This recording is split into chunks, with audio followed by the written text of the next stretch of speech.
बोलो बच्चे, इसमें डिफरेंशिएशन को, इंटीग्रेशन को डिफरेंशिएट करने में समस्या है, फिर समझाना है आदित्य या अदर कोई भी। सर मेरा तो कट गया था वीडियो नेटवर्क की वजह से। हम सोचे रिकॉर्डिंग देख लेंगे, अगर हाँ समझा देख दिए लेना तो देख फिर से लेना, समझा दीजिए। ऐसे देख लोगे, कोई बहुत ज़्यादा इसमें कठिन नहीं है, वो फार्मूला तो समझाएंगे थे। यस सर, ठीक है वही हाँ। एफ ऑफ जी वाला ही थोड़ा सा छूट गया मेरा। हाँ ठीक है, इसमें थोड़ा सा एक कॉम्प्लिकेटेड वैल्यू था निकालना इसको, लेकिन अच्छा समझ लेना है क्योंकि एग्जाम में इसी तरह क्वेश्चन आएंगे।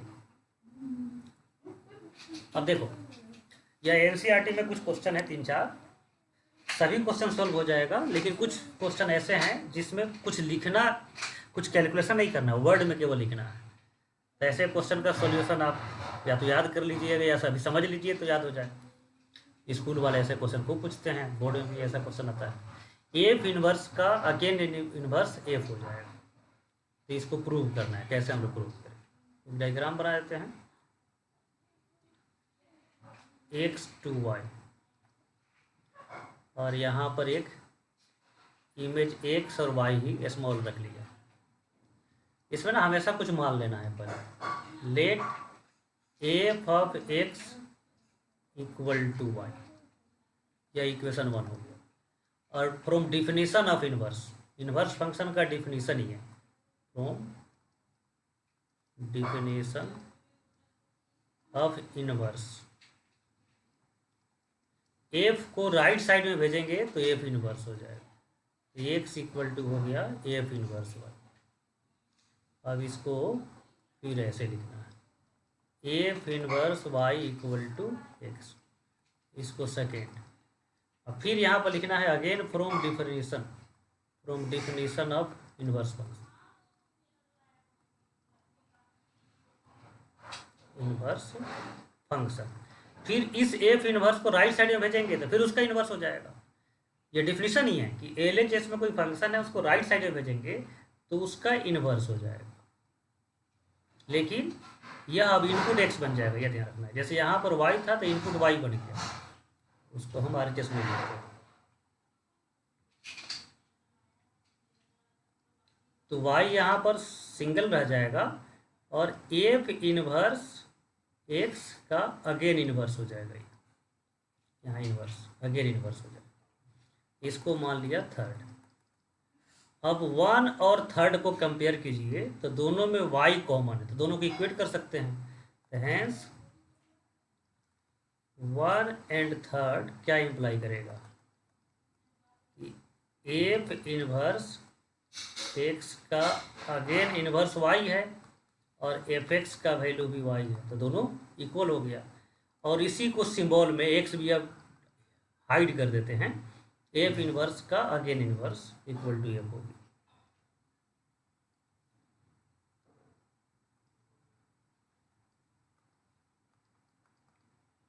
सिंपली ये तो ये प्रूफ हो गया।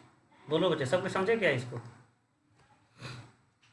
यस हाँ, हो जाएगा आप लोगों से।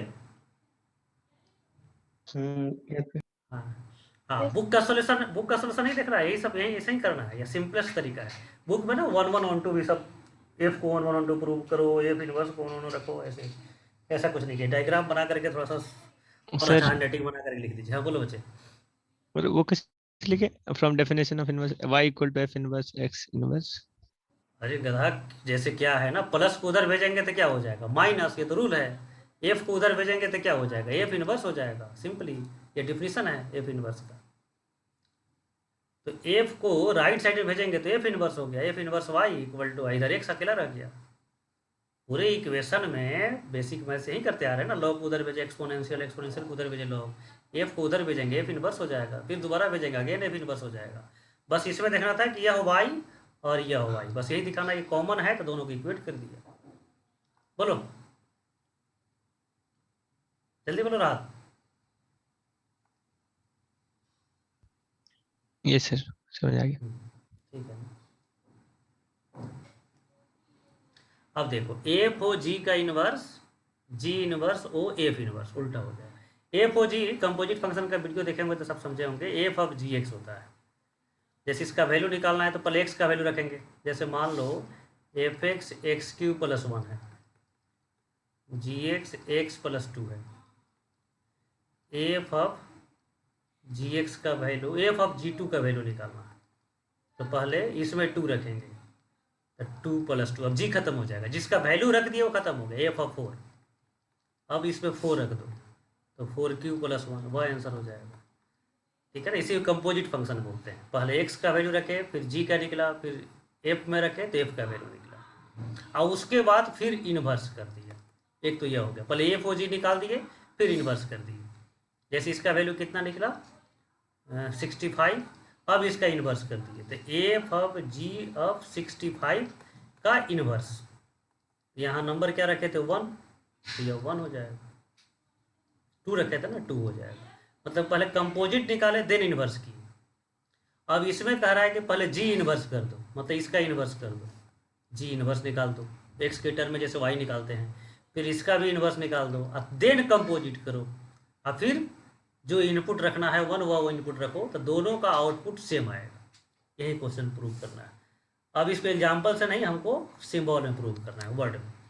तो जैसे हमेशा क्या करना है ना, एक इनपुट और एक आउटपुट मान लेना है ईच फंक्शन के लिए, और फिर ऐसे लिखते चलना है।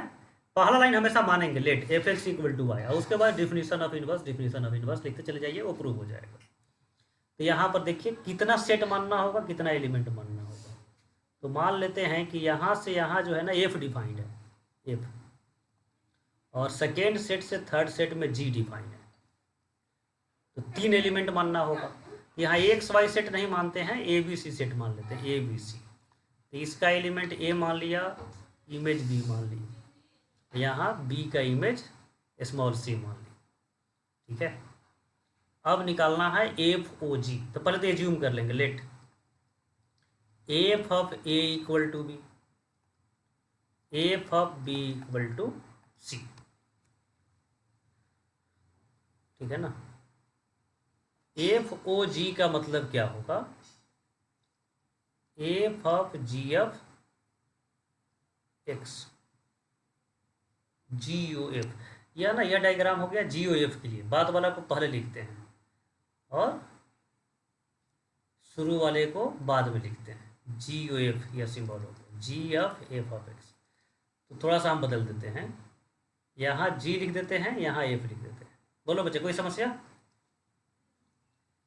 ये थोड़ा ना, हाँ, वो थोड़ा आप अपने सुविधा के अनुसार से वो चेंज कर लिए इसको थोड़ा सा, क्योंकि जी ओ एफ के लिए डायग्राम बन गया, हमको निकालना है एफ ओ जी। तो जैसा रहेगा उस तरह से चेंज कर लेंगे। जो इनसाइड में है वो पहला फंक्शन होगा जी ओ, इसको जी मान लिया और इसको एफ मान लिया। अब मान लो एग्जाम में जी ओ एफ आता तब तो जो हमारा पहला फिगर था वही शूट करेगा, यह होगा। अब इससे सबसे पहले जैसे एज्यूम किए थे, पहले को भी कंपेयर करते हुए चलते हैं कि आपको, जैसे f x equal to y यहाँ पर माने थे, f x equal to y, उसी तरह से पहला लाइन मानना है। तो लेट, और एक लाइन और लिख देते हैं कंपोज डायग्राम में ही। कंपोजिट फंक्शन का मतलब होता है फर्स्ट सेट से लेकर के लास्ट सेट, इसको बोलते हैं एफ ओ जी। एफ ओ जी, यदि सेकेंड जी रहता तो जी ओ एफ। तो सबसे पहले एज्यूम कर लेंगे, let G A equal to B and F B equal to C. F O G निकालना है, तो एफ ओ जी के मतलब क्या हो गया, जी का वैल्यू यहाँ पर बी के जगह पर जी ए रख दीजिए, या जी। ठीक है ना, तो हो जाएगा f of g of A equal to b c. बोलो यहाँ तक किसी कोई दिक्कत? ये जस्ट डायग्राम से भी लिख रहा है, अभी तक कुछ नहीं किया। बोलो बच्चे, जी ए इक्वल टू बी मान लिया, जी एफ बी इक्वल टू सी मान लिया, और यह फर्स्ट बी का वैल्यू यहाँ पर सब्स्टिट्यूट कर दिया।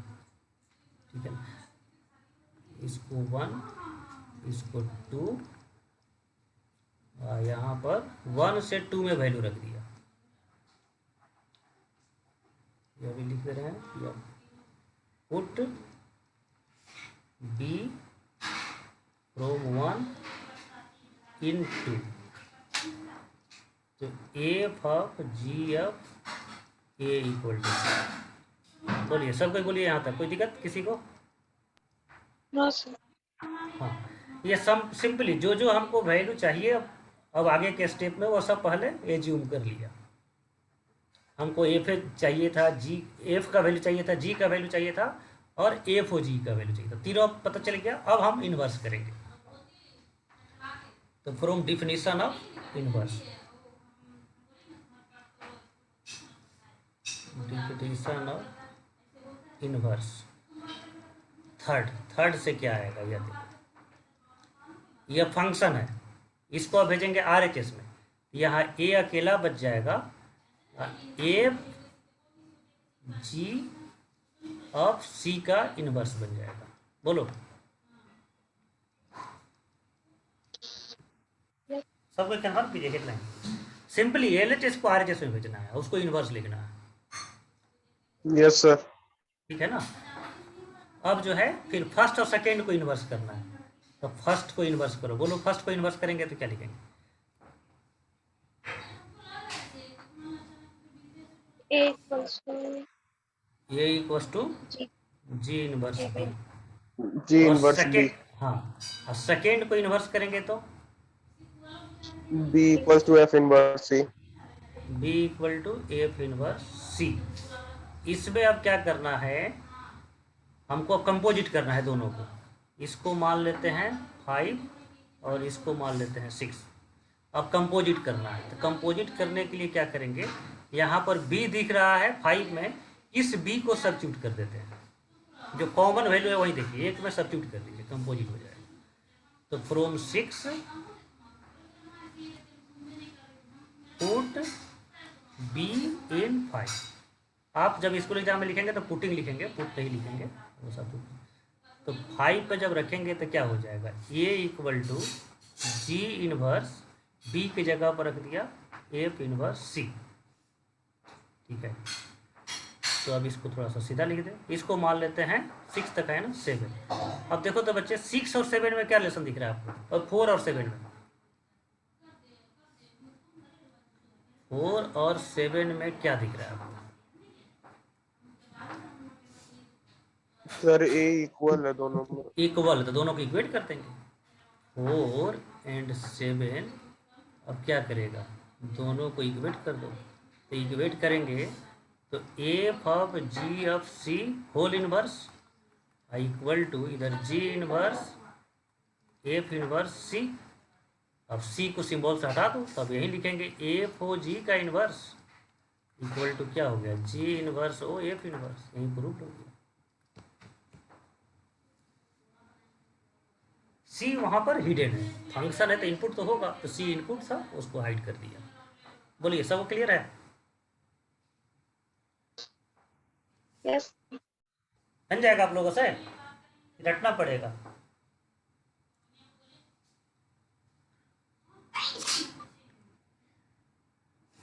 बोलो बोलो, मौन धारण मत करो सर। यस सर, बन गया। बन जाएगा ना। बस जो जो वैल्यू पहले फंक्शन जैसे एक इनपुट एक आउटपुट मानते हुए एज्यूम कर लेना है, और फिर सब्स्टिट्यूट करेंगे तो कंपोजिट बनेगा। फिर डिफिनीशन ऑफ इनवर्स लगाइए, ठीक है ना। कंपोजिट का इनवर्स निकालो, सेपरेट सिंगल फंक्शन का इनवर्स निकालो, फिर जो कॉमन वैल्यू है उसको सब्स्टिट्यूट करो तो कंपोजिट फिर बन जाएगा इनवर्स का। अब यहाँ पर जो है वो अपने आप कहीं गलती हो, अच्छा गलती होगा तो चेक भी हो जाएगा, यह ए और ये डिफरेंट आ जाएगा, इसका मतलब कहीं ना कहीं गलती हुआ है, ए सेम आ गया, दोनों को इक्वेट कर दो, यह प्रूफ हो जाएगा। सर सर बोलो सर बच्चे। वहाँ ABC आपको कैसे पता चला ABC रखना है, मतलब नहीं, ABC जैसे- कैसे लेट किए तो?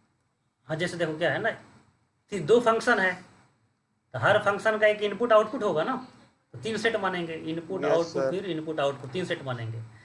और यहाँ ना कंपोजिट फंक्शन में ऑर्डर उल्टा होता है, जो जी दिख रहा है ना वो पहले होगा, एफ जो पहले दिख रहा है वो बाद में होगा। ये डायग्राम में बना लो, डायग्राम से देख के लिखना है। जी का इनपुट ए है तो जी ए इक्वल टू बी हो गया, या एफ का इनपुट बी है तो एफ बी इक्वल टू सी हो गया, बस। और उसके बाद कॉमन वैल्यू को सब्स्टिट्यूट करो। बोलो। Yes sir. सर वहाँ पे जो 3 पे लिखे ना A equals to F G C का होल इनवर्स, तो सर C हाँ। का C भी इनवर्स हो गया ना उसमें तब? अरे नहीं, क्योंकि सिंपल वो देखो तो क्या है, देखो क्या है ना, देखो क्या है, ऐसा है जैसे यह एफ एक्स है, इसका इन्वर्स लिखे, या यहाँ इन्वर्स लिखे या एक्स को हटा दिए, दोनों एक ही चीज़ है। इनपुट को हिडन कर दिया, यहाँ इन्वर्स लिखे, या इनपुट को रख दिए तो ब्रैकेट के बाहर इन्वर्स लिखे। तो सिंपली वही है, सी इनपुट है और यस एफ सर। और जी जो सिंगल फंक्शन है, इसको आर कैसे भेजेंगे तो बाहर में इन्वर्स लिखो, बस सिंबल है, जस्ट लिखने का तरीका है। ये दोनों सर, समझ फंक्शन जो गया, है ना समझ गया। सिंगल फंक्शन है और उसका होल इन्वर्स लिखना है। देखो ना, एफ जी होल का इन्वर्स वही लिखा है, एफ ओ जी होल का इन्वर्स, सिर्फ चीज है। सबके समझा बच्चे? यस सर, समझ गया। और बताओ, श्रुति, स्नेहा, सुहानी कहाँ गई? सुहानी बहुत दिन से क्लास नहीं कर रही है। राहत बोलो। यस सर, समझ गया। हाँ, तब राहत होना चाहिए, क्योंकि बहुत टेंशन रहता है ना कि बोर्ड कहीं पास IIT चक्कर में बोर्ड फेल नहीं कर जाए। तो फंक्शन में बस यही 3 क्वेश्चन था, फर्स्ट सेकंड एक और थर्ड क्वेश्चन, बस इसे बोर्ड हो जाएगा। Inverse of function is unique, इसको कंट्राडिक्शन मेथड से करेंगे। बोलो कंट्राडिक्शन मेथड क्या होता है? कह रहा है कि इनवर्स जो है एक फंक्शन का यूनिक होगा, तो हम लोग क्या करेंगे?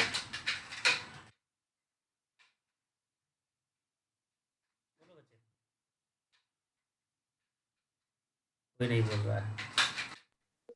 Not unique. हाँ, तो 2 मान लेंगे कंट्राडिक्शन मेथड।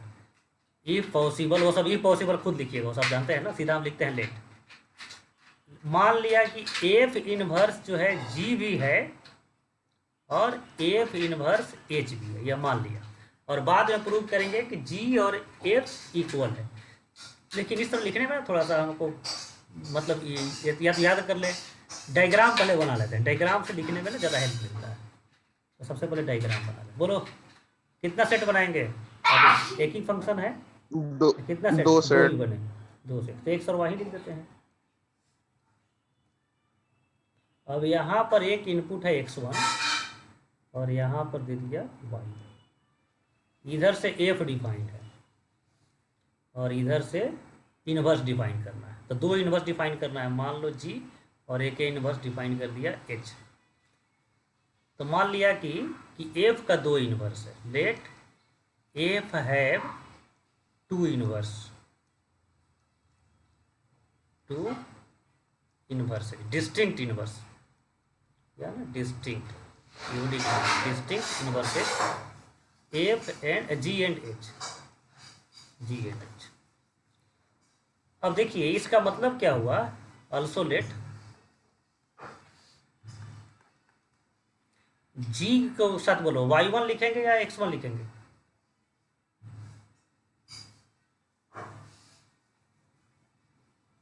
बोलो बच्चे, सब कुछ डायग्राम से देकर लिखना है। जी के साथ क्या लिखेंगे, y1 या x1? यहाँ डायग्राम दिख रहा है, एरो देखो कैसे जा रहा है, y1 तो y1 लिखेंगे। तो यहाँ कब आउटपुट क्या हो जाएगा? x1। h का क्या लिखेंगे? h of y1 equals to x1। अब देखो h of y1 equal to x1 नहीं लिख सकते हैं, यहाँ पर क्या लिखा हुआ है देखो, तो क्या है? Distinct, distinct. तो डिस्टिंक्ट का मतलब दोनों सेपरेट फंक्शन है, ठीक है ना। तो यहाँ पर ना अगेन y1 का इमेज जो है ना दूसरा हो जाएगा, x2 हो जाएगा, तो हम x2 मानेंगे। बोलो, तो यह एजम्पशन है, यह लेट वाला पार्ट है। अब इसके बाद हमको प्रूव करना होगा कि x1 और x2 दोनों इक्वल है। दोनों इक्वल प्रूव होते ही क्या हो जाएगा, g और h जो डिस्टिंक्ट माने थे वह यूनिक हो जाएगा, इक्वल हो जाएगा, सिंगल हो जाएगा। यदि h ऑफ y1 भी x1 ही लिख दें, जैसे मान लो g ऑफ y1 x1 जैसे लिखे, h ऑफ y1 भी x1 लिख दे, तो g और h जो है जो डिस्टिंक्ट हम एज्यूम किए हैं वो डिस्टिंक्ट कहाँ रहा, तो फिर यूनिक ही हो गया, ठीक है। तो इसको प्रूव करने में यही मेन स्टेप है कि दोनों को डिफरेंट मानना है। सबको समझा? यस। अब जो है, अब फिर वही from definition of inverse, definition of inverse. अब जी को उधर भेजो, बोलो क्या लिखेंगे इस जी वाला part? y1 equal to G inverse बोलो sir, of g inverse G inverse x1। वर्स फिर यहाँ x1 यहाँ से बोलो, यहाँ से सेकंड वाला से y1 equals to H inverse x2. y1 y1 equal to h y1 in equals to h inverse x2 but हम लोग तो यह माने हुए हैं कि जी इनवर्स एफ होगा क्योंकि उसका इनवर्स है, एच इनवर्स भी एफ होगा। ये तो हमारा यही हमारा ये तो गिवन है, यह तो गिवन है। तो जी इनवर्स की जगह पर एफ लिख देंगे तो y1 equal to f of x1 और and y1 equal to f of x2। और y1 दोनों इक्वल है इसलिए y1 इक्वल टू y1 है तो यह बताएगा f of x1 equal to f of x2। बोलो बच्चे। Yes. और एफ हमारा ओरिजिनल फंक्शन है जिसका माने इन्वर्स ऑफ फंक्शन, एफ हमारा ओरिजिनल फंक्शन है तो एफ 1 होगा या मेनी 1 होगा? 1 1 तो f x one equal to f x two, f 1 है, ये ऑलरेडी ये गिवन का पार्ट हो गया। जैसे इन्वर्स ऑफ फंक्शन, यह फंक्शन गिवन है और उसका इन्वर्स हमको प्रूव करना है कि यूनिक है। तो एफ जो गिवन फंक्शन है वो तो ऑलरेडी 1 है तो f x one equal to f x two क्या इंप्लाई करेगा? x1 इक्वल टू x2 यही इंप्लाई करेगा ना। एफ ऑफ 1 है तो 1 का फॉर्मूला पढ़े थे ना, पहला मेथड नहीं था ना, f x one equal to f x two imply x1 equal to x2। x1 किसको माने थे? जी ऑफ y1 को। अब रख दो सबसे पहला स्टेप से जहाँ से स्टार्ट किए थे लेट से, यहाँ से रख दो जी ऑफ y1 इधर हो गया एच ऑफ y1। तो इसका मतलब क्या हो गया? जी इक्वल टू एच हो गया। तो इसलिए तो कंक्लूजन लिख देंगे inverse of function is not different unique होगा। बोलो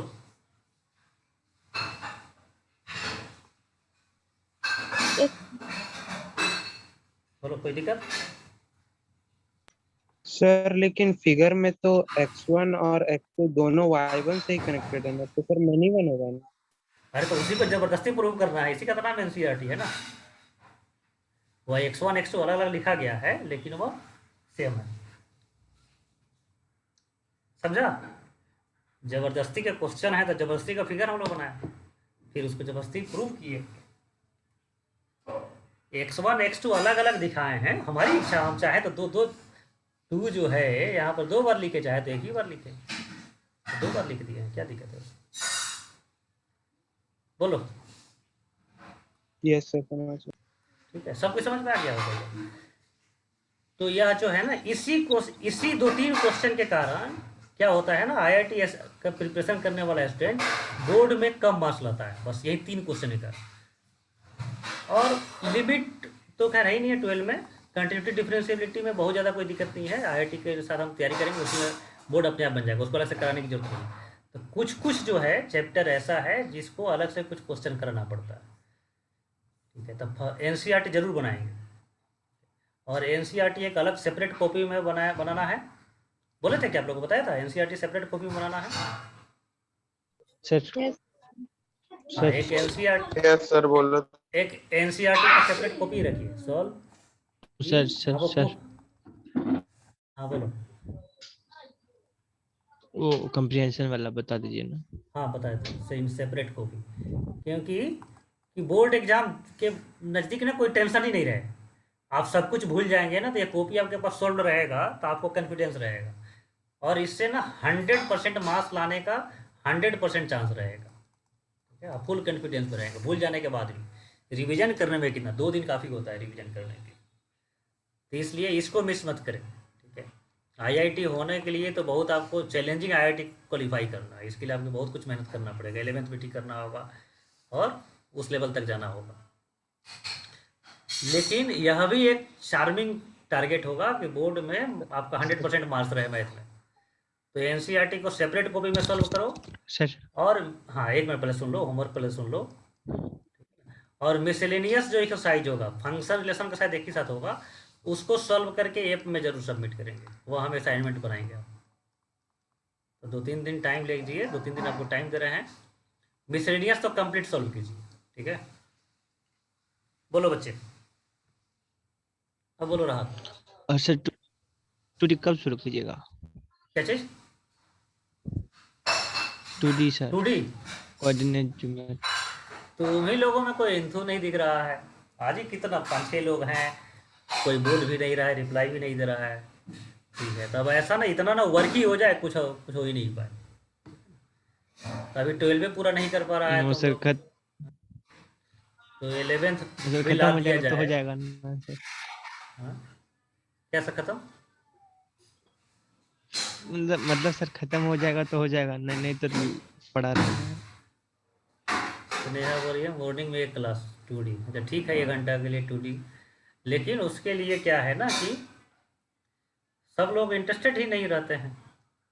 अभी मान लो 12 सर भी पूरा नहीं हो इंटरेस्ट पा है रहा है, 12 का पार्ट पूरा नहीं कर पा रहे हो, 11th भी लाद दिया जाए तुम पर, कैसे पूरा करोगे? पता चला दोनों खिचड़ी हो गया। ठीक है, इंटरेस्ट केवल नहीं रखना है, उतना आपको दिन रात इंगेज होना पड़ेगा। ठीक है, मैंने हम भी अपने आप को सर। हमेशा हाँ सर पिछले दिन एक क्वेश्चन था, उसमें थोड़ा सा डाउट है, पूछ ले अभी। हाँ, नहीं एक एक पॉइंट और सुन लो। हम भी जैसे लर्निंग में हमेशा इंगेज रहते हैं। ठीक है, कभी कभी आलस स्थिति में भी रहते हैं, आलस में रहते हैं तो बस वहीं टीवी देखते हैं, और 3-4 दिन टीवी देखने के बाद हमको यह फील होता है ना कि टीवी हमको पकड़ लिया है, छोड़ ही नहीं रहा है। ठीक है ना, फिर अपने आप को वहाँ से जबरदस्ती हटाना पड़ता है। तो अभी जो चीज़ हम लर्न कर रहे हैं, ठीक है, एक नया फार्मूला हमने, नया फार्मूला मतलब मैथ का नहीं, वो दूसरा सब्जेक्ट है, स्टॉक मार्केट का, बहुत ही परफेक्ट मेथड बनाया है। तो रात करीब करीब हम 3 बजे तक उस फार्मूला को कंप्लीशन में लग गए। जनरली हम 10 बजे तक सो जाते हैं। तो आपको ना पूरा अपना टाइम जो है पूरा पूरा डिवोट करना पड़ेगा, 24 आवर्स। ठीक है, तब जा करके कोई प्रिपरेशन होती है। कोई भी आपका सक्सेस स्टोरी कब बनेगा? जब आप 24 आवर डिवोट करेंगे।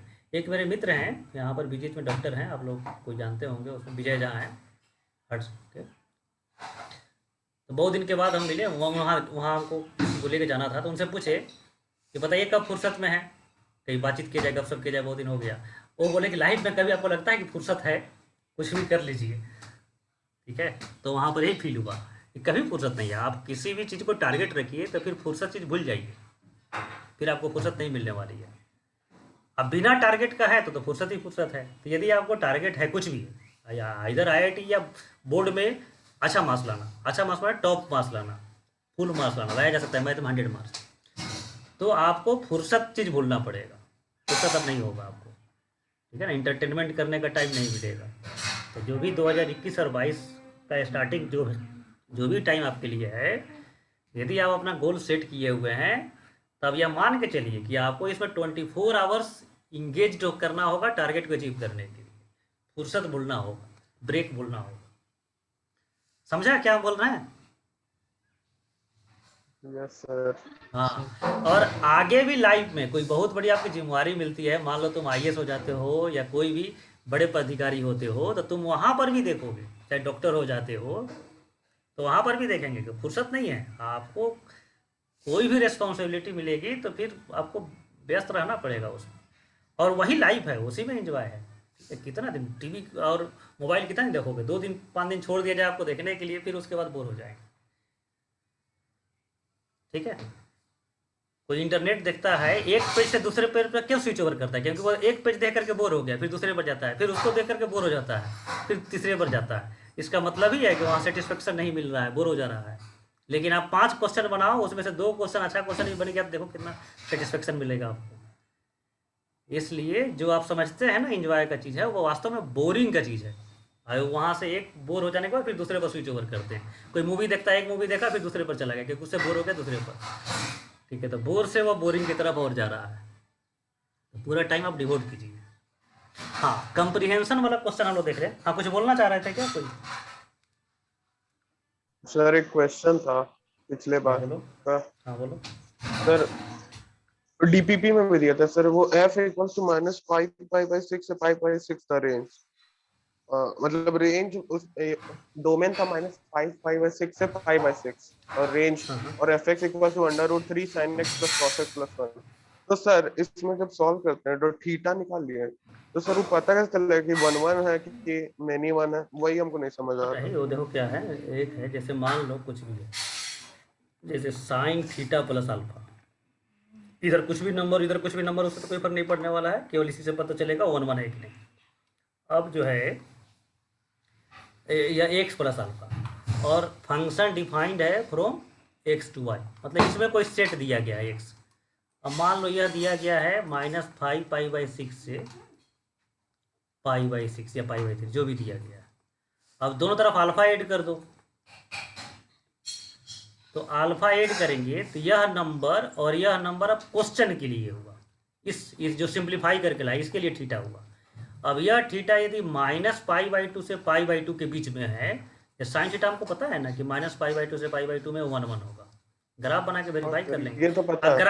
ग्राफ साइन का ही बनाएंगे, कभी हम इसका नहीं बनाएंगे, साइन थीटा प्लस अल्फा का नहीं बनाएंगे। जो ग्राफ ट्रांसफॉर्मेशन देखा होगा वहां पर ये समझाए होंगे कि साइन थीटा प्लस अल्फा भले ही क्वेश्चन में रहेगा, हमेशा ग्राफ साइन का बनाएंगे, लेकिन एक्स का जो वैल्यू दिया गया था उसको अब चेंज कर लेंगे, नया वैल्यू ला लेंगे, और उस नया वैल्यू को देखेंगे कि -π/2 से π/2 के बीच में है तो 1 1 है, या π/2 से 3π/2 के बीच में है तो 1 1 है। तो ग्राफ से हमेशा वेरीफाई करेंगे, और ग्राफ हमारा चेंज नहीं होगा। ग्राफ हमेशा जो इनिशियल ग्राफ है, ओरिजिनल ग्राफ है साइन थीटा साइन एक्स का, उससे चेक करेंगे। और एक बार मान लो यहाँ पर 1 1 हो गया -π/2 से π/2, तो ये प्रिंसिपल रेंज है, डायरेक्ट इसको इन्वर्स कर लेंगे, डायरेक्ट भेज देंगे साइन इन्वर्स। लेकिन π/2 से 3π/2 के बीच में है तब यह प्रिंसिपल नहीं हुआ, तब डायरेक्ट इन्वर्स नहीं करेंगे, taking sign inverse both sides. तो साइन थीटा प्लस अल्फा, दोनों तरफ साइन इन्वर्स लेने में कोई दिक्कत नहीं, आप हमेशा ले सकते हैं, यह छूट है।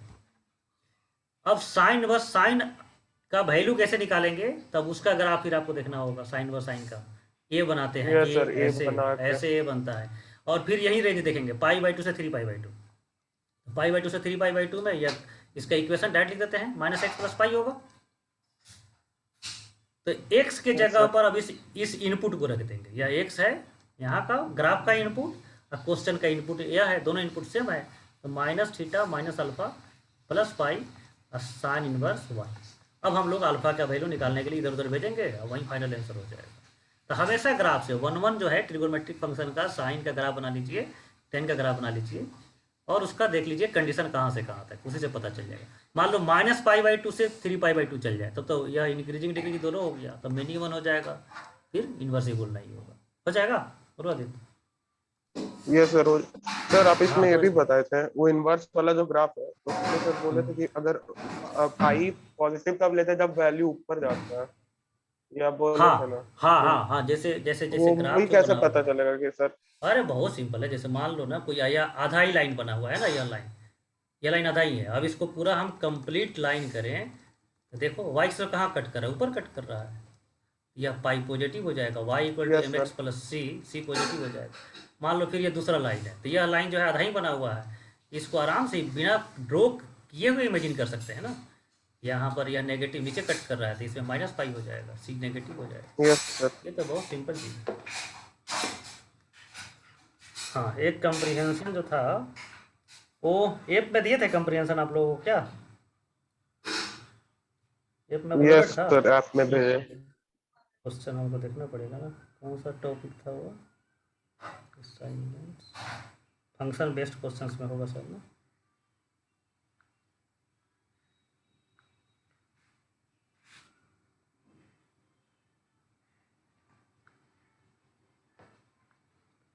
देखिए क्या है, हाँ देखो सब कंप्रीहेंशन का स्टेटमेंट पहले देखना है। ये बहुत पहले टेस्ट में क्वेश्चन पूछे थे, ये 2 3 4 साल पूछे थे, फिर धीरे धीरे क्वेश्चंस बहुत दिन के बाद यूज हो रहा है।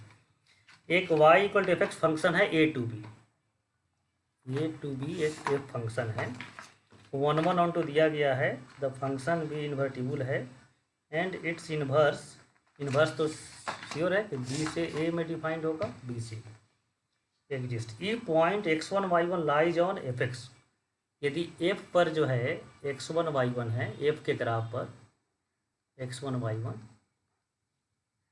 देन y1 x, ये तो थ्योरी ही दिया गया है, उसी को कंप्रीहेंशन बना दिया गया, तो सब तो थ्योरी का पार्ट ये जानते हैं, y1 x1 लाई कर जाएगा, जो y = x के बारे में मिरर इमेज होता है। अब कह रहा है कि let m be the number of points of intersection of fx और f इनवर्स x, मतलब fx और f इनवर्स x का number of roots, point of intersection का मतलब नंबर ऑफ रूट्स, या इंटरसेक्ट करता है m पॉइंट्स पर, intersects number of points of intersection, n points.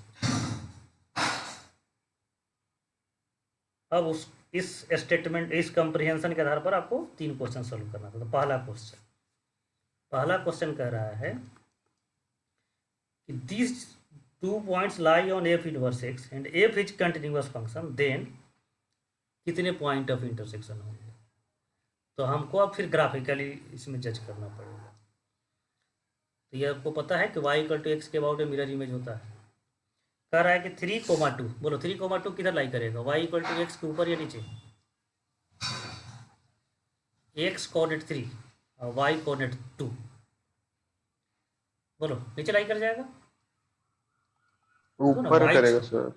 नहीं हाँ, देखो ना, नीचे करेगा नीचे। y छोटा है, y छोटा है तो छोटा को तो नीचे हो जाएगा, 3 2 बराबर हो जाएगा तो ऊपर, और 2,3 ऊपर लाई कर जाएगा। 2 यहाँ पर x कोऑर्डिनेट मान लें, 2 3 यहाँ पर, इसी का इमेज बन जाएगा 2,3, यह ऊपर हो जाएगा। ये 2 पॉइंट को भी हमने बनाया। अब क्वेश्चन कर रहा है कि 3 2 और 2 3 lies on f inverse x and f both. यहाँ से देखिए, lie on y equal to f inverse x and f is continuous. हाँ नहीं, केवल f इनवर्स पर दिया गया। कह रहा है कि ये दोनों पॉइंट जो है f इनवर्स पर लाई कर रहा है। ये दोनों point 2,3 and 3,2 lie on f inverse. यह गिवन है, यह क्वेश्चन में कह रहा है कि गिवन है, ठीक है। तब गिवन है तो ध्यान से देखिए, 2,3 जब f इनवर्स पर है तो 3,2 कहाँ अप्लाई करेगा, बोलो। अब थ्योरी का बात आया, अब सॉल्यूशन का बात आ रहा है। अभी तक गिवन को हम लोग देख रहे थे। तो 2,3 यदि f इनवर्स पर है तो 3,2 कहाँ अप्लाई करेगा, जल्दी बोलो। f पर लाई करेगा, f पर लाई करेगा। और यहाँ से बोलो कौन सा पॉइंट f पर लाई करेगा, 2,3। यह लाई करेगा f पर, लाई ऑन f। अब इसको 1 कंडीशन, इसको 2 कंडीशन मान, तो दोनों में देखो ये दोनों पॉइंट तो कॉमन हो गया। 2,3 यहाँ पर है, 2,3 यहाँ पर, तो f और f इनवर्स दोनों पर लाई कर रहा है, इसका दोनों का कॉमन पॉइंट हो गया। तो 1 एंड 2 क्या बता रहा है, ये जो दोनों पॉइंट है वास्तव में दोनों पर लाई कर रहा है। 2,3 and 3,2 both are common point. बोलो यहाँ तक, बोलो रात। यस समझ आ। तो ये दोनों का पॉइंट ऑफ इंटरसेक्शन है। तो इससे, इस पॉइंट से f का ग्राफ भी पास करेगा, f इनवर्स का भी पास करेगा, और इस पॉइंट से भी f का ग्राफ भी पास करेगा, f इनवर्स का ग्राफ पास करेगा। अब जो है f का ग्राफ यदि हम बनाते हैं, मान लो यहाँ से ऐसे ग्राफ बना दिए f का, यह ग्राफ मान लो f का है, f का, तो f इनवर्स का ग्राफ भी इससे पास करेगा। लेकिन कहा जा रहा है कि फंक्शन कंटिन्यूअस है। ऐसा भी हो सकता था ना कि यहाँ से जंप करे सीधा यहाँ पर पहुँच जाए, लेकिन कंटिन्यूअस है तो उसको ऐसे आना पड़ेगा। तो चूंकि f इज कंटिन्यूअस, या गिवन है कंटिन्यूअस, तो कंटिन्यूअस है तो वह y इक्वल टू एक्स को भी इंटरसेक्ट करेगा।